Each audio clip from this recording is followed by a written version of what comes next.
All right, guys, so go ahead and open up your Chromebooks, go into Google Classroom, and you are going to look at, what's it called? The Comprehension Quiz. You are going to look at the Comprehension Quiz. Yep, Comp Quiz.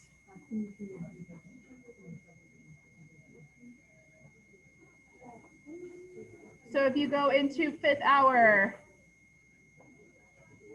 our Comp Quiz is right here. Let's read through those questions together before we take our quiz. Ari, you need to get signed into your computer, girl. I can't do it for you. Yes, go ahead. All right, Code Talkers Comp Quiz. You need to have your last name, your first name, and choose cats because that's the team that you're on. Number 1 says, who is credited for the victory at Iwo Jima? Number 2, what does the word cryptographer mean? Number 3, what connection did Philip Johnston, the man who had an idea for the Navajo Code Talkers, have with the Navajo? Comp Quiz.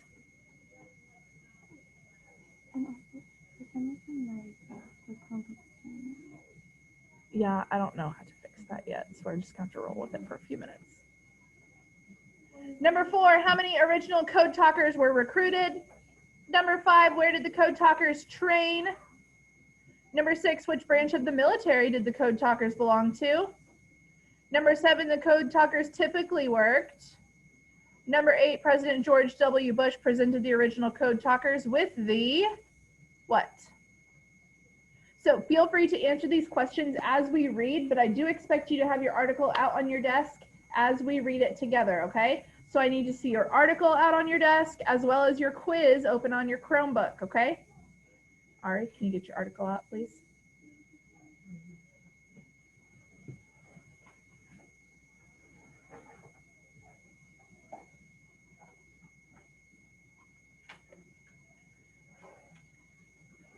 All right, follow along as I read. Unbreakable, the Navajo Code Talkers. How did the United States and the Allies conquer the enemy in World War II? You probably know about the D-Day invasion on the coast of Normandy, and you've likely learned about the atomic bomb. But what about the Navajo Code Talkers? The United States developed many complex strategies during World War II in the 1940s. One of those strategies was the use of the Navajo Code Talkers. They were credited for success in difficult battles, including Iwo Jima, an intense battle between the U.S. Marines and the Imperial Japanese Army. They sent and received over 800 messages without an error. Were it not for the Navajo Code Talkers, the Marines never would have taken Iwo Jima, said 5th Marine Division Signal Corps Signal Officer Major Howard Connor. That's a lot to say. Look down here at this picture. You can see the machine that they're working on. He's scribing something here. It says the Navajo recruits had to be between 16 and 35 years of age. Since there were no birth records available, many lied about their age. So you can see them doing their job here. All right, a promising idea. After Japan bombed Pearl Harbor on December 7th, 1941, the United States entered World War II.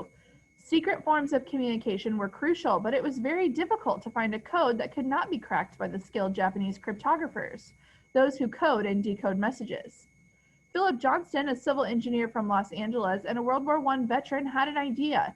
He remembered that Native Americans had been used as code talkers in World War I. Having grown up on a Navajo reservation himself, he thought the military should base a secret code on the Navajo language. In 1942, the Navajo language was nearly obsolete. Put a box around the word obsolete. That means that very few people still spoke it. Navajo was not a written language, and schools did not allow students to speak it. In addition, it was a very complex language with peculiar and unfamiliar sounds. One word in Navajo could mean 4 different things depending on the way it was said. Johnston felt certain it could work. He traveled to the U.S. Marine Corps Camp Elliott near San Diego, California. In a meeting with Signal Corps Communication Officer Lieutenant Colonel James E. Jones, Philip Johnston convinced him to use his idea.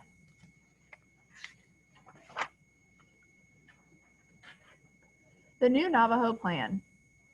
The U.S. Marines began recruiting the Navajo quickly. Many had never even left the reservation. 29 Navajo were recruited and trained at Camp Elliott as United States Marines. They worked to create more than 200 new Navajo words for military terms and memorized them. They also devised a 26-letter alphabet to code. Using translations of simple English words, they assigned Navajo words to each letter of the alphabet. With this new code, the Navajo could transmit messages in seconds. It was a huge improvement over the 30 minutes normally required for the machines at the time. Code talkers were given messages in English. They would translate the message to Navajo code and quickly send it on to another Navajo to receive the message. It would be written down in English and recorded. Now, the original message could be passed on to those who needed it. The commanding officer, they give you a message that's written. It's just a short talking about how much ammunition and certain map area that the Marines are getting killed. They need more machine gun ammunition. They translate that as small as you can, said John Brown Jr., Navajo code talker, in a 2004 interview. Once in battle, the code talkers found themselves in a very serious situation. In the middle of the battlefield, their messages could be the difference between winning and losing the battle. They also affected how many lives were lost. Unbreakable. The Navajo code talkers and the secret code they created were a success. After their first battle, more Navajo were requested. In every battle, 2 communication systems were used. An English system was used for unclassified messages, and a Navajo system was used for all top secret communication. The code talkers worked in teams of 2 in small holes that had been dug in the ground for hours on end. We were almost always needed to transmit information, to ask for supplies and ammunition, and to discuss strategies. After each transmission, to avoid Japanese fire, we had to move. Chester Nez wrote in his book, Code Talker. The secret Navajo code is the only spoken military code to never have been deciphered. In 2001, President George W. Bush presented the 29 original code talkers with the Congressional Gold Medal. So go ahead, take a couple minutes to answer the questions. I'll go back through and read them. Submit it when you're finished, yes. So if you look at the top, number 1, who was credited for the victory at Iwo Jima? You're just going to answer on your own. We're not sharing these. Was it A, Major Howard Connor? B, the Japanese Army? C, the Navajo Code Talkers? D, the United States Marines?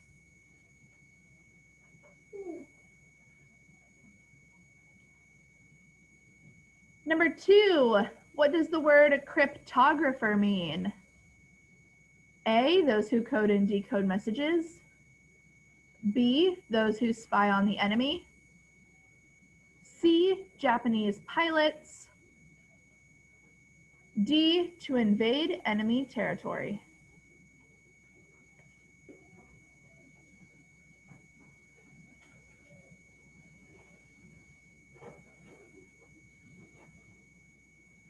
Three, what connection did Philip Johnston, the man who had the idea for the Navajo Code Talkers, have with the Navajo? A, Johnston grew up on a reservation. B, Johnston fought with the Navajo in World War I. C, Johnston read about the Navajo. Or D, all of these. Ari, get it in gear, girl.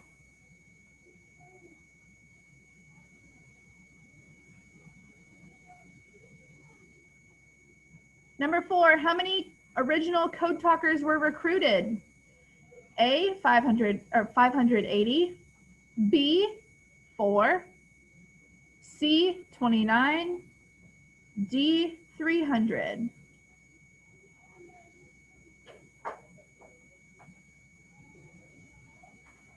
Number 5, where did the code talkers train?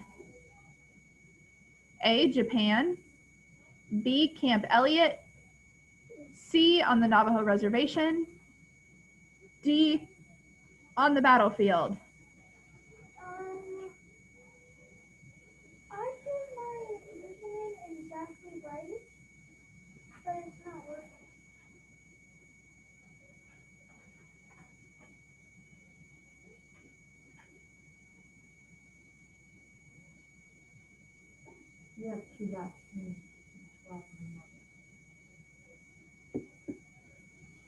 Number 7, the code talkers typically worked A, on submarines, B, on base, C, hidden in back rooms, D, in the middle of the battlefield.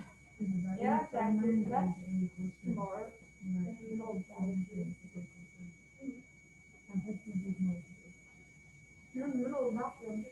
Brody.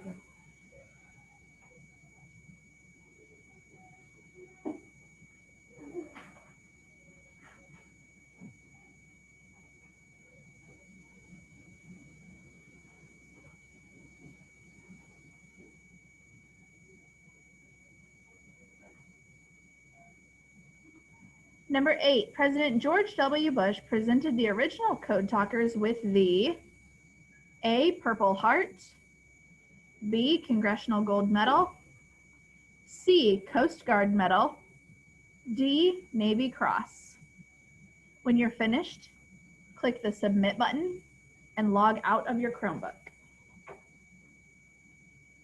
I have a question. Yes. What's the Purple Heart? It's a military honor. I know, but I think anyone can. Yeah. Nope. You're still going to need your binders. I'm just having you log out of your Chromebooks.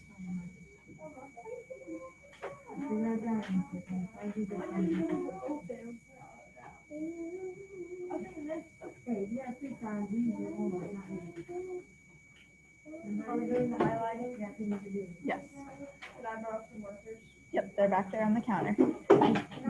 All right, guys, if you do not have markers with you, you need to, no, Brody. No. In the containers. Yep, there you go. Where Brody is, there are containers where you can grab markers if you do not have them, but you need to hustle. We only have about 10 minutes before we clean up.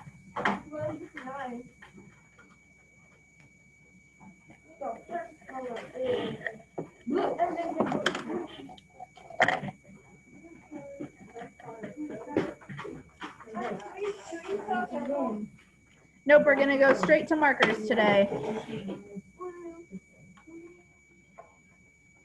All right, number 1 says find the sentence that tells the date of the bombing of Pearl Harbor and underline in blue. Where does it tell us the date of the bombing of Pearl Harbor, Brody?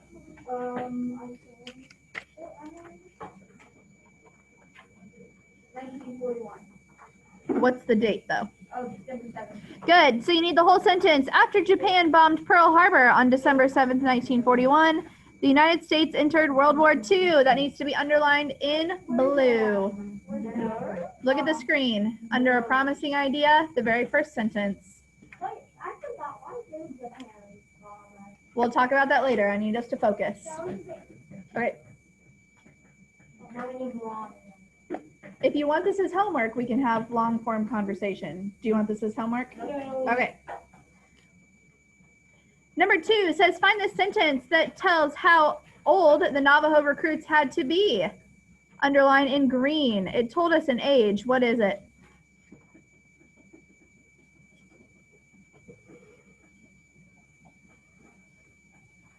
How old did the code talkers have to be?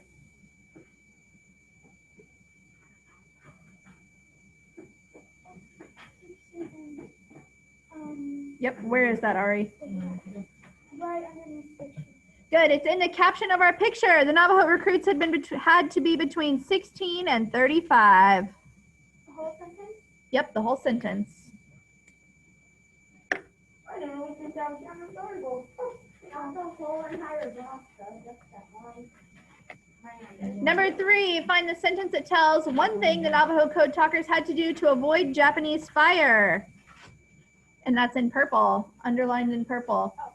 So they're in the battlefield and they transmit messages, and to not get hit by Japanese fire, what did they have to do?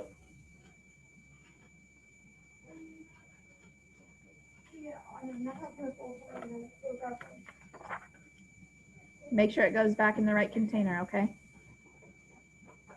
What did they have to do to avoid Japanese fire out in the battlefield? They were transmitting their messages in these dug out holes in the ground. Where does it talk about that? I think it's on the first page. It is not on the first page. Oh, then I was wrong. Where's the purple one at? We haven't done purple yet.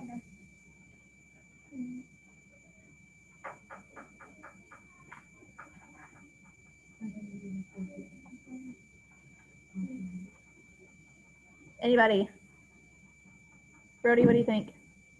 Code talkers were given messages in English. They would translate the message to Navajo, and would send it to another Navajo to receive the message. It would be written down in English and recorded. Okay, that's how they do it, but how do they avoid getting hit by the Japanese? What did they have to do? What do you think, Luke? Then President says you translate that as small as you can. Not quite. What do they have to do to avoid Japanese fire? After each transmission, they had to do what? Aiden?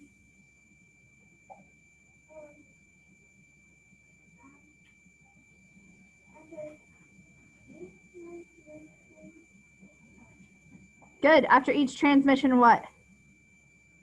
To avoid Japanese fire, we had to move. Chester Nez wrote in his book, Code Talker. That's on the back page. I found it. We were getting fire, we had to move. That whole sentence. Show woo.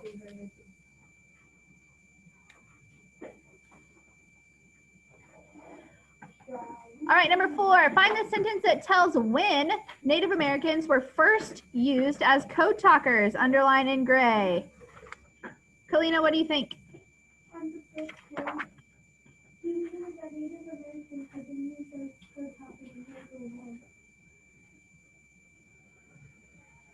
Perfect. He remembered that Native Americans had been used as code talkers in World War I. That's under a promising idea. The second paragraph, use your pencil.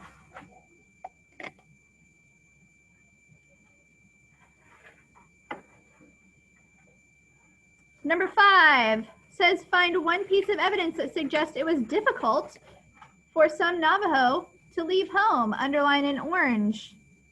Why was it difficult for some of the Navajo to leave home? Because what? They what? Okay, they had families. What else?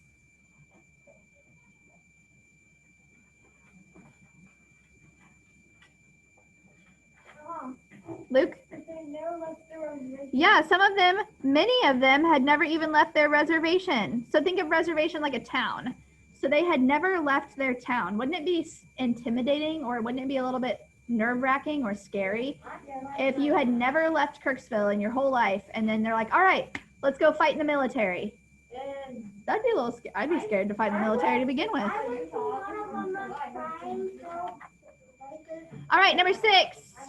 Find one piece of text evidence that tells you that the United States recognizes and appreciates the war efforts of the Navajo code talkers. Underline in pink.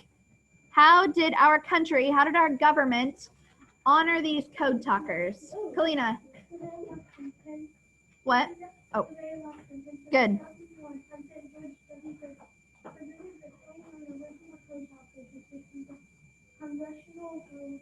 Good. Luke, make sure those go back in my container, in the correct container. So the very last sentence of our article. In 2001, President George W. Bush presented the 29 original code talkers with the Congressional Gold Medal.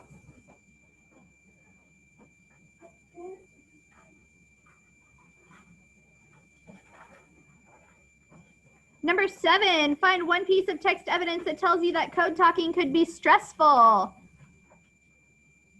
So once they're in the battlefield and transmitting messages, why might their job be a little stressful, Tate?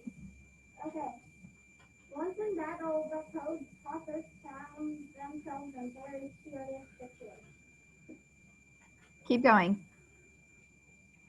In the middle of a battlefield, their messengers could be the difference between winning and losing a battle. And what else?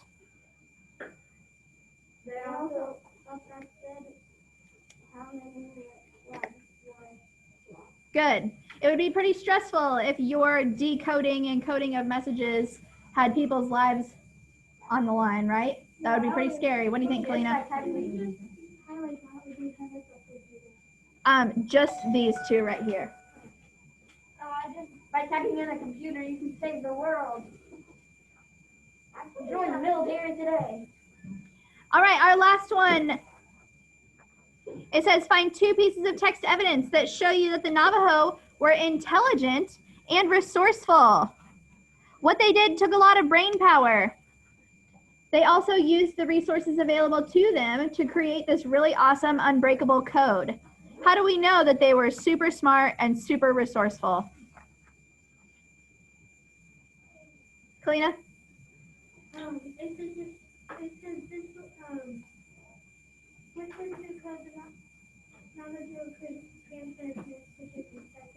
Okay, we'll take that as part of it. We're going to find more than 2. So they could transmit messages in seconds. What else? Aiden?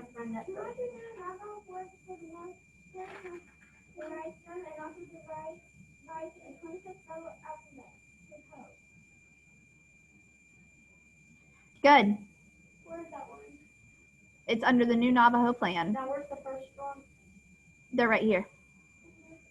So they worked to create more than 200 new Navajo words for military terms and memorize them. They devised a 26-letter alphabet to code, and Navajo could transmit messages in seconds.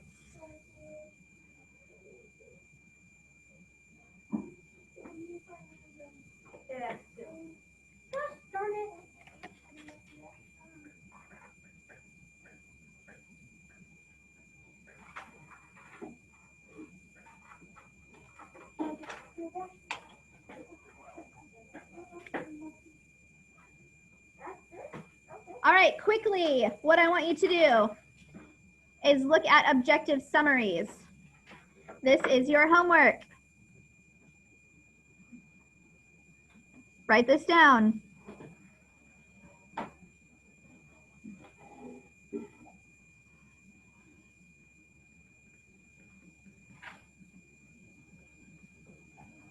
You are only going to write the numbers here, okay? So you're just going to write number 4, 5, 6, 7, 8 in the boxes that they belong in. An objective statement. Those are facts. Non-objective are opinions. Example, an objective statement would be, Miss Finley's sweatshirt is gray. Okay, that's objective. It does not change based on how you feel about the color gray, because facts don't care about your feelings. Oh, Okay? It's her sweatshirt is gray, period. Non-objective statement. My red sweatshirt is the best. yeah, that's really cool. That's non-objective. That's more of a feeling. That's an opinion. So think about that as you do 4 through 8. That's due when you come to class on Friday. Remember, you are just writing the numbers. Okay?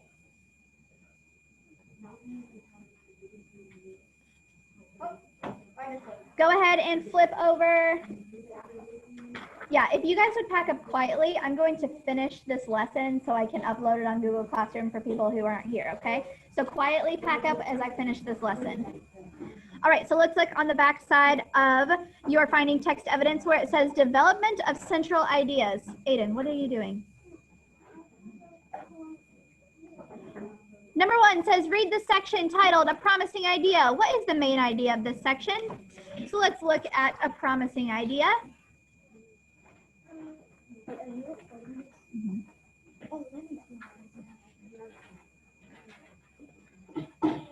Okay, our main idea here.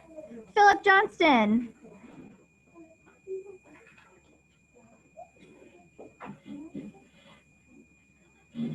Had the idea to use the Navajo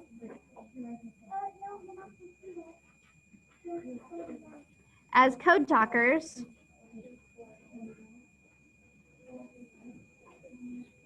in World War II? Okay, so what was the problem that they discussed in this section?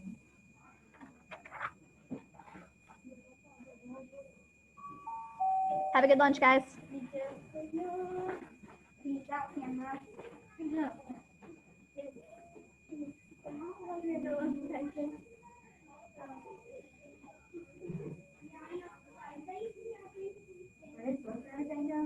No, I just need to finish the lesson for kids who aren't here. No.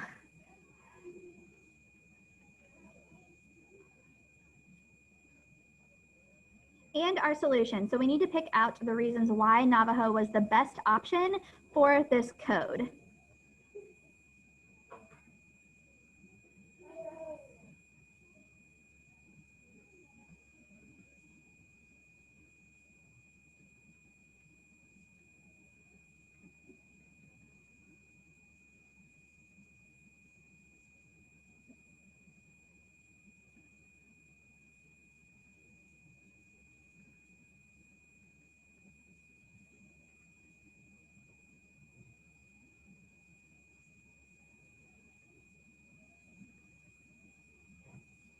So Navajo was basically obsolete. It was a complex language that had unfamiliar sounds.